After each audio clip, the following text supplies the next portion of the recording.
I've been arguing that it's unfair for the media to be saying, is Trump crazy? Some of the pundits, at least. Is he unbalanced? Is he unhinged? Almost unhinged is a word Joe Scarborough used. But if your candidate is using language like that about Hillary Clinton, then it doesn't seem like quite the outrage that it might otherwise be.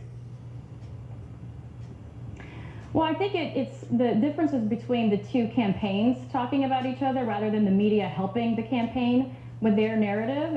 And Mr. Trump has talked about some of the instances that the Secret Service has talked about that they have experienced with Hillary Clinton, coming off the hinges, being enraged, scratching her husband, throwing vases, hearing things break in the White House.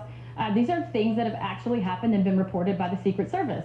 The stories that are coming out about Mr. Trump are just fake. It's the same thing they did to Ronald Reagan by saying that he was crazy, he was unhinged, and we can't trust him with the nuclear codes, and he ended up winning by a landslide.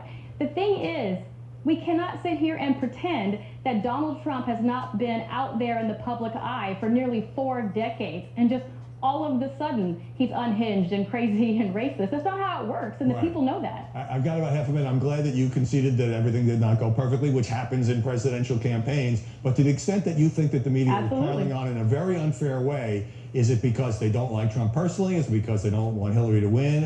Is there just some deep-seated bias in your view?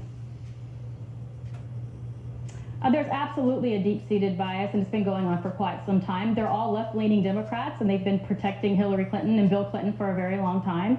Newsbusters released last week an article identifying 84 minutes on CNN's morning program contributed to the fake controversies of espionage, babies, and devils with regard to Mr. Trump, and only 27 seconds to the hostage payment to Iran. That is an absolute bias, and as I've said, they're not even trying to hide it anymore.